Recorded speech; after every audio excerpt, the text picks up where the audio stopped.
llenado mucho de satisfacción ser parte de esto, porque somos uno de los pocos países que se permite eso y que se reúnen a compartir y a debatir sanamente y a crear incluso formas de participación interna entre ellos. Enhorabuena. ¿Cuántos diputados integran la comisión y quiénes la presiden en este momento? ¿Quiénes forman parte de su directiva?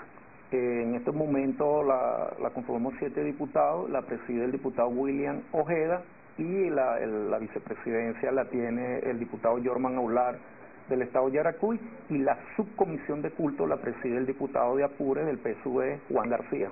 Hay muchísima participación desde bien tempranito de la mañana a través de la cuenta en Twitter @solucionesgb. Elena Morales opina, por ejemplo, sería bueno que hagan su trabajo y no lo que está pasando, que es un desastre, dice ella.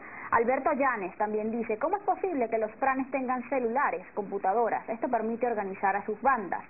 ¿Qué responden frente a declaraciones como estas, que además se escucha con mucha frecuencia en la calle? Las personas conocen de esto. Bueno, es un mal que se vino arrastrando, pero como ya lo dije, y lo que sucede es que también la gente ve una parte de lo que está malo, pero no ve la parte que está buena. Yo siempre hablo de que a mí me preocupa incluso algunas veces que los medios publican malo malo y no lo bueno. Sí, por ejemplo, la toma de centros penitenciarios como Uribana, Sabaneta, que han venido, el gobierno ha retomado el régimen interno, y de otro, de Yare, todos los que se han venido a tomar. Aún faltan algunos centros y eso hay que asumirlo y lo estamos asumiendo. Lo que sucede es que ese es un proceso para evitar la violencia interna. ¿Te acuerdas los rodeos que se hacían esto que se hacía allá en Barquisimeto? Los coliseos. Los coliseos, disculpa, los coliseos. Eso ya no es más. Ahora, esa es una pregunta que tengo. En los centros penitenciarios donde el Ministerio pues ha intervenido a través de diferentes programas, ¿hay garantía de que los reos no tienen celulares, computadoras? Sí, de hecho es una de las cosas que se ha demostrado ya, pues que no se le permite, y tiene su sistema de comunicación. Es que eso viene arrastrado, eso es un proceso largo de años. Hay un hombre que se llama Foucault, que es un investigador sobre esa materia, y ese decía que, bueno, así como estaba la sociedad, así son los centros penitenciarios. Y lamentablemente nuestra sociedad estaba muy mal. Nosotros ahorita hemos mejorado con todo el sistema de misiones, con todo el proceso de trabajo que se ha hecho. Nosotros en derechos humanos hemos avanzado muchísimo. De hecho, una prueba es que 131 países nos acaban de dar nuevamente el derecho a ser parte de lo que es la Comisión de Derechos Humanos de la ONU. Eso es algo muy importante. La Comisión de Seguridad. Sí.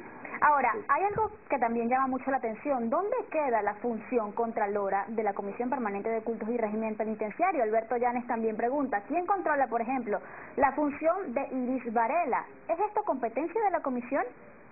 Sí, o sea, como diputados, cualquier diputado tiene la facultad constitucional de ejercer contraloría en cualquier ministerio y en cualquier órgano del Estado venezolano, ¿no? Eso es bien importante porque eso está ahí constitucionalmente. Pero fíjate, ahí quedó algo que quisiera aclarar con la primera pregunta que nos leíste, porque la gente a veces tiene en la semántica social que el trabajo del diputado es lo que ellos ven a veces en la televisión, que dicen, bueno, ellos se ganan el dinero por pura levantar la mano, pero el gran trabajo realmente de un diputado está en el trabajo permanente que tiene en el seno de la comisión. ¿Y de qué van esas funciones de los diputados dentro de las comisiones? Mira, ahí tiene que ver mucho el tema de la Contraloría, el tema político. Acuérdense que nosotros llegamos a la Asamblea con un eslogan que hicimos vida, al menos los del Gran Polo Patriótico, que era el pueblo para la Asamblea, ¿verdad? Y realmente nosotros hicimos un esfuerzo para que el pueblo sintiese que tenía representantes ahí y que no éramos extraterrestres, que eran personas que podían ir, que sentíamos igual que ellos, que sentíamos la carga de una madre por el problema de su hijo, de garantizar un derecho fundamental como es también el derecho a la fe y el culto, ¿ves? Porque esta comisión era muy dinámica por tocar dos áreas que tienen que ver mucho con el tejido social, con la familia, con lo espiritual. Entonces fue una experiencia bien bonita a lo largo de estos años atender, y eso queda como testimonio ahí en la esquina de Pajarito, como esa comisión constantemente estaba recibiendo todos los días ciudadanos y cumplió un rol pedagógico y orientador, porque recuérdate que, por ejemplo, en el área penitenciaria hay otros ejes transversales que tienen que ver con esa materia, que no, básicamente tiene que ser con la ministra de Asuntos Penitenciarios, tiene que ver con el tema de los retardos por sal, del PCJ, del Ministerio Público, de la Defensoría. Entonces nosotros nos convertimos como un ente catalizador y orientador, que de repente la gente pensaba, bueno, nos atiende el diputado y esto se va a solucionar. A veces le decíamos, mira, esto no es pertinencia de nosotros porque es de otro poder, pero orientábamos, puedes irte por este camino de esta forma, anda a tal sitio. El personal técnico que trabaja ahí en esa comisión también es un personal que atiende al público con estas orientaciones que le dimos los diputados, y ahí pues se está haciendo un esfuerzo de atender a todos los ciudadanos. ¿A través de qué mecanismo la Comisión Permanente de Cultos y Régimen Penitenciario pues ordena y promueve la participación ciudadana? Sí, la Constitución nos permite a nosotros, y el carácter del cuerpo que representamos, nos permite a nosotros tener, digamos, facultades de gestionar las soluciones de los problemas a nivel penitenciario. Y como lo explicaba Alexander Rincón, es importante que la gente entienda que es un entramado de una estructura donde está el Ministerio Público por un lado, el Ministerio de Justicia, y el Ministerio Penitenciario, en conjunto también con otros ministerios, y que se han venido fusionando el trabajo y ha tenido un impacto social de gran alcance. Es importante también saber que no somos nada más no somos nosotros nada más los diputados que participamos, allí los de Relaciones Interiores, todos estamos en conjunto.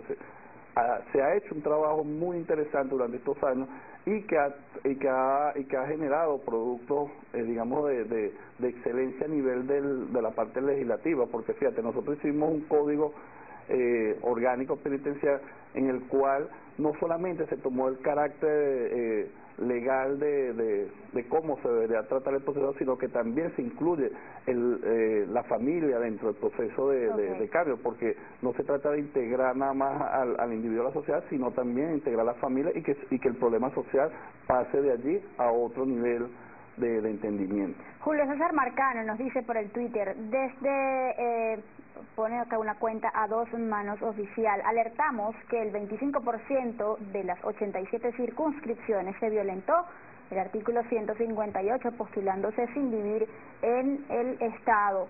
También nos dice por acá Timo García, se pregunta, ¿cuál es su punto de vista sobre el matrimonio igualitario, diputado Rincón, ya que usted mencionaba las solicitudes que recibieron? Bueno, mira, como me está haciendo una pregunta muy personal, yo, mi punto de vista es que... ¿Qué ha pasado con ese tema? Mira, es un tema que se le dio una orientación a nivel de la Asamblea a todas las personas que de lado y lado tenían sus inquietudes. Pues. Por un lado hubo un colectivo que llevó 18.000 firmas, luego por otro lado hubo un movimiento en defensa de la familia, conforme está en la actual Constitución y conforme también a la fe y a la cultura que ellos decían que tiene el venezolano. Pues. Yo me uno a esa parte de la defensa de la familia conforme a toda la historia cultural y antropológica que tiene la familia venezolana, que siempre ha estado fundamentada en la relación de un padre, una madre y los hijos. Y bueno, el matrimonio entre un hombre y una mujer conforme lo establece nuestra actual Constitución. Ese es mi criterio personal. Sin embargo, entiendo como legislador que cada quien tiene su derecho de hacer propuestas como se lo garantiza la Constitución, y esta Asamblea, que es ampliamente abierta a la participación ciudadana, como ha quedado demostrado a lo largo de estos años, pues le dio la libertad a estas personas que hicieran su propuesta como ellos la hicieron, solo que se les dio una respuesta en función del marco legal actual venezolano, y el marco legal establece en el artículo 77 que el Estado venezolano protegerá el matrimonio entre un hombre y una mujer, y para que eso cambie tendría que haber una reforma o de ese artículo o de la Constitución. Ahora, ¿cuál ha sido el mayor logro en materia de cultos en nuestro país desde el año 2010 que se creó esta Comisión de Desarrollo? Mira, ha habido unos avances. Comisión de Cultos y Régimen Penitenciario. Bien, muy interesante. Esa área fue muy dinámica en el área de esta comisión, porque tiene que ver con la fe, pues todo el venezolano es una persona que expresa una fe, ya sea cristiana, ya sea en la que él quiera anotarse. El venezolano pues es un hombre y una mujer muy espiritual. Ahora, ¿para qué acciones concretas? La concreta, mira, por decir algo, el trabajo que se hizo en conjunto con el Ejecutivo a través del Ministerio de Relaciones Interiores y Justicia. En Venezuela en las últimas 40 años, por ejemplo, se habían registrado alrededor de 4.500 iglesias. En los 2 últimos años, en un trabajo conjunto entre la subcomisión de culto y la dirección de culto del ministerio, se han registrado alrededor de 14.000 iglesias, se redujeron los requisitos, se hizo más accesible, el Estado venezolano se trasladó hacia las regiones para facilitarle los procesos a todas esas organizaciones, se ha garantizado el intercambio, y nosotros hemos como comisión favorecido esto. O sea, la Asamblea Nacional ha sido un enlace para que el musulmán se pueda sentar con el judío, ¿verdad?, en el tema cultural, religioso, para que el evangélico se siente con el católico y trabaje y aborde junto el tema de las cárceles, el tema de la familia, el tema de la orientación a los niños. O sea, ha sido muy dinámico y creo que ese es uno de los grandes aportes que ha dado esta comisión en este periodo. Ahora, en materia del sistema penitenciario, hay mucha tela que cortar. De eso vamos a hablar al regreso de esta pausa. Ya entonces vamos a hablar, o estamos hablando desde hace un rato, sobre la labor que desempeñan los diputados dentro de la Comisión de Cultos y Régimen Penitenciario. Una pregunta que quizás tengan muchas personas: ¿cómo hace un ciudadano común para solicitar un derecho de palabra ante la comisión? Bien, se traslada al piso 6 de lo que se conoce como el edificio administrativo, popularmente la esquina de Pajarito. Ahí funciona la Comisión de Culto y Régimen Penitenciario, pide que ser atendido por el personal técnico que allí labora y se anota en una lista y será llamado para informarle cuándo hay la reunión, y en función de lo que él también haya pedido, depende también la gravedad de lo que esté solicitando, y bueno, se anota para su derecho de palabra y es convocado. ¿Y cuál es la naturaleza de la mayoría de esos derechos de palabra que se piden por parte del ciudadano? ¿A qué obedecen? Bueno, obedecen más que todo a lo que es el régimen penitenciario. Allí llegan denuncias o llegan a formulación de peticiones de cambio llegan mucho que solicitando que lo cambien de lugar, pues. Okay. Porque algunas veces cuando el sistema no penitenciario, sino la parte policial o la parte que corresponde a los jueces, lo colocan en lugares donde ellos creen que está más resguardado, y por ley la gente debe estar cerca del circuito judicial que le corresponde para que pueda ser en su momento llevado al proceso digamos de presentaciones o que ya esté terminando algún tipo de proceso también ya cuando ha sido digamos el juez ha tomado ya el caso y se niquita su proceso de encarcelación. El artículo 272 de la Constitución Nacional dice que el Estado garantizará un sistema penitenciario que asegure la rehabilitación del interno o interna y el respeto a sus derechos humanos. ¿Cómo contribuye la Comisión Permanente de Cultos y Régimen Penitenciario para que eso suceda? Mira, yo creo que ahí la gran contribución que se dio fue precisamente la elaboración de la ley del Código Orgánico Penitenciario, porque este código recogió todo el sentir del pueblo venezolano. Por ejemplo, en el lapso de la elaboración de esta ley, convocamos a universidades, convocamos a organizaciones de derechos humanos, a expresidiarios, a familiares, a organizaciones religiosas, donde hay un reconocimiento pues fuerte a la Iglesia evangélica en cuanto al aporte que hizo del trabajo que se hace dentro de las cárceles. Todos ellos fueron convocados y eso tenía que ver mucho también con una de las preguntas: ¿cómo promovemos nosotros la participación ciudadana? Como comisión, una de las grandes promociones precisamente es involucrando al colectivo venezolano en la elaboración de las leyes. Este código garantizará que precisamente el artículo 272, que fue por deseo del presidente Chávez, eso hay que reconocerlo, de que ese artículo estuviese en la Constitución bolivariana y redactado de esa forma, que se creen las condiciones para que el ciudadano pueda ser reinsertado en la sociedad una vez cumpla.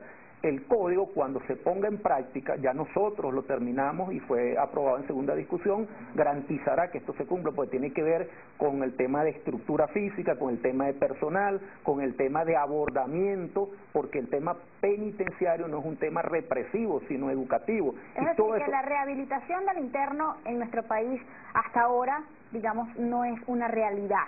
está en proceso, porque acuérdate, damos una transición, tomamos, como decía el diputado Torrealba, una cultura de muchos años de descuido, donde no se hicieron estructuras. ¿De cuántos años de descuido? Oye, mire, yo creo que ahí debe haber fácil unos 100 años de descuido permanente en esa área. Las estructuras no estaban diseñadas para orientar y educar para que la persona se reinsertara.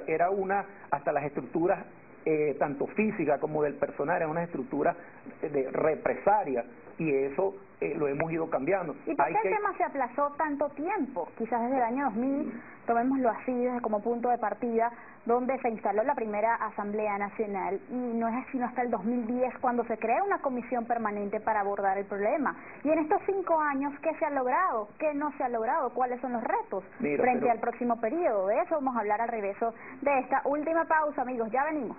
Rápidamente leemos los últimos comentarios por la mañana de hoy que nos llegaron a través de la cuenta en Twitter, @solucionesgb.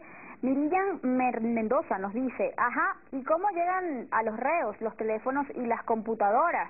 ¿Se ha hecho alguna investigación al respecto? Todo lo que ha sido el ingreso de droga y armamento, por ejemplo, también a los centros penitenciarios. Sí, se ha hecho investigaciones. De hecho, nosotros hemos estado trabajando, se ha trabajado mucho en eso. Algunas veces entran por algunos funcionarios irresponsables, otras veces son los mismos familiares que de manera, bueno, de hecho visualicé una vez una muchacha metiendo incluso droga dentro del sistema penitenciario. Estamos nosotros de visita en un lugar y hay una complicidad y que se ha venido eliminando y se ha avanzado mucho en eso. ¿Qué acciones concretas se han tomado en esos casos? Concretamente se está cambiando todo lo que es el personal interno en caso que se demuestre pues que hay alguna vinculación con ese tipo de actos delictivos. Juan Carlos Araujo también nos dice, felicito que defendamos los derechos humanos, pero del ciudadano común, ¿quién los defiende? ¿Por qué los presos tienen derechos y nosotros? Se pregunta él. ¿Qué pasa con esas denuncias de derechos humanos que ustedes reciben en estas comisiones? Mira, son abordadas inmediatamente y trasladadas hacia el órgano del poder público que tenga que abordarlo en un momento determinado. Porque no solamente estamos hablando de malos tratos, sino de condiciones de hacinamiento bastante graves en los penales del país. También lo que tiene que ver con la falta de los servicios básicos, servicios públicos en los centros penitenciarios. Por eso te decía y le decía a la colectividad que el gran aporte ha sido el código, porque el código establece, por ejemplo, un artículo que una vez que lo pongamos en práctica no pueden estar procesados con penados, y eso va a llevar a que también las estructuras estén diseñadas de esa manera. Eso va a acabar el hacinamiento, eso va a acabar las condiciones que hoy en día tenía el pranato para tener sometido un poco de ciudadanos porque, bueno, estaban hacinados y les daban condiciones. ¿Para cuándo eso será una realidad? Mira, yo aspiro que sea a inicio del próximo año, porque ya desde el punto de vista legislativo nosotros cumplimos con el pueblo venezolano en elaborar la ley y fue aprobada ya en segunda discusión, solo que tiene un código orgánico porque es una ley de mucho peso y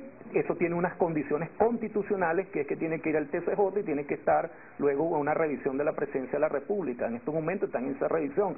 Aspiramos pues que el presidente Maduro, con todo el apoyo que él tiene hacia el pueblo venezolano, pues le termine de dar ese regalo que la revolución le dio a la contribución de la paz en Venezuela. Camel Salame Libre dice por acá, preso político yaracuyano, 7 años sin juicio, enfermo y procesado sin condena, con varias denuncias de violación de derechos humanos. ¿Ha llegado hasta el seno de la comisión este caso? No, tendría que decirlo él, Hay algo importante que también, de lo que se está hablando ahorita, de que también en infraestructura del sistema penitenciario se ha avanzado en nuevos centros penitenciarios, porque los que se tenían anteriormente son de hace muchos años atrás y eran centros que eran para 1.000 personas y hay 2.000 personas, y eso es algo que también hemos venido avanzando y se está haciendo tipo donde solamente está 1 o 2 personas, que eso es importante que la gente lo sepa. Son modificaciones de forma, por decirlo así, pero ¿qué pasa con los cambios que se requieren de fondo? Por ejemplo, las personas que dicen que es necesario la sustitución o la remoción de los funcionarios de la Guardia Nacional Bolivariana en los centros penitenciarios. ¿Qué se está haciendo por eso? Mira, eso también lo recogimos en el código, porque el código recogió todo lo que la gente sabe en lo común, ¿verdad? Y lo colocamos allí. Entonces, como decía al principio, como no es represión y la Guardia Nacional es un órgano militar represivo, tiene que ser sustituido sistemáticamente por funcionarios graduados de la Universidad de la educación, de la seguridad, que también es una labor hecha por la revolución. Ahí se están formando licenciados en materias penitenciarias que van a ir sustituyendo sistemáticamente. ¿Ya se está dando sí, esa sustitución? Sí, también hay cambios de fondo, no solamente de forma, sino de fondo. Por ejemplo, cuando tenemos ya 3 penales para penados, valga la redundancia, el que está en Lara, el que está en Falcón y el que pronto estará en Carabobo, ¿verdad? Y eso va a contribuir a que parte del hacinamiento que hoy existe drene. También están en estos momentos, se están construyendo 8 de 24 centros de procesados, ¿verdad? Se hizo en 3 fases, ya están culminándose los primeros 8, luego irán los siguientes 8, que por cierto valga de expresar a los yaracuyanos que Yaracuy está en esa lista de la segunda. Entonces eso va a ir ayudando. ¿Qué lectura le dan a la situación que se vivió hasta hace poco en el Rodeo 2? Bueno, mira, la lectura, ahí nosotros tuvimos, de hecho nosotros tuvimos en Uribana. ¿Han ingresado ustedes a los centros penitenciarios del país? Claro, ese es el trabajo que está detrás de la Cámara, como se dice. Allí nosotros visitamos cuando en plenos conflictos o antes del conflicto nosotros visitamos y revisamos y caracterizamos los centros. Por ejemplo, lo del Rodeo, lo de Uribana, fueron lugares donde se generó alguna violencia. Recientemente, incluso en algunos centros, en Falcón también tuvimos presencia en la comisión.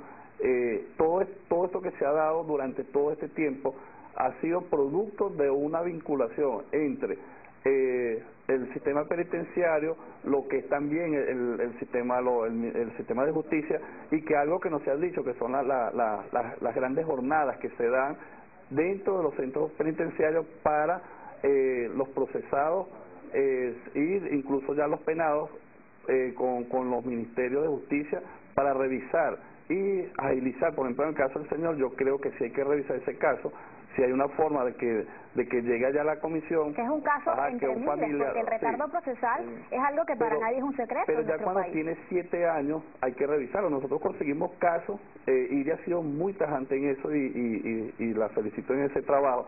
Cuando se consigue un caso de ese tipo, se manda a revisar si es por verdaderamente negligencia o por algo que haya pasado allí, se revisa, y si la persona, la pena le correspondiera a un tiempo, bueno, si la cumplió, el ministerio se encarga de los casos. ¿Hay alguna propuesta para agilizar los procesos de los privados de libertad?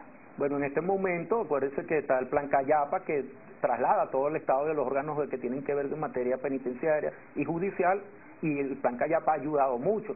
Solo que acuérdate, la gente piensa que el problema penitenciario con una sola acción ya se va a solucionar. No, es un problema social, y los problemas sociales tienen tiempos sociales, y los tiempos sociales son lentos. Estamos ahorita en la estela de la etapa de transición, pero decir que no se ha hecho, como mucha gente a veces lo expresa, porque dice, bueno, siguen habiendo planes, verdad, y nosotros lo admitimos y estamos trabajando duro para eso, pero también hay que reconocer que hemos tumbado 19 pranatos, eso se dice fácil, pero no es nada fácil. ¿Cuáles son los retos en la nueva Asamblea Nacional de la Comisión Permanente de Cultos y Régimen Penitenciario? Sí, los retos están basados yo creo que en 2 direcciones. Una, eliminar el problema que se está dentro de los centros penitenciarios, basado en los derechos humanos, pero también en el cumplimiento de las leyes y de que cada persona que vaya al sistema se incorpore a la sociedad. Y el otro es en la parte de culto, que hay una ley que estamos ahí discutiendo.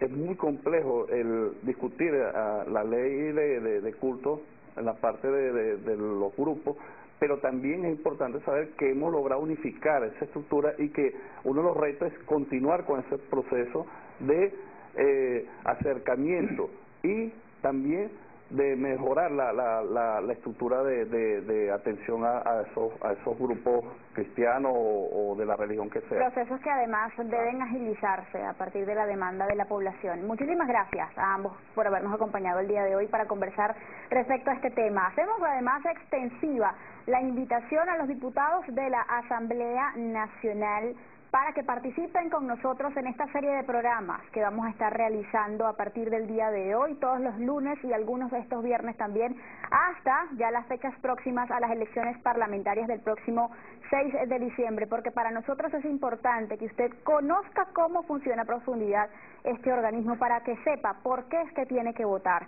este próximo 6 de diciembre. Yo me despido por hoy, como siempre, recordándoles que el ejemplo comienza por casa, siempre es mejor ser parte de la solución que del problema, y también les reitero nuestra invitación a visitar los canales de Globovisión en YouTube y Dailymotion para que ustedes puedan ver allí toda la información y la programación que se genera a través de esta pantalla. Hasta mañana.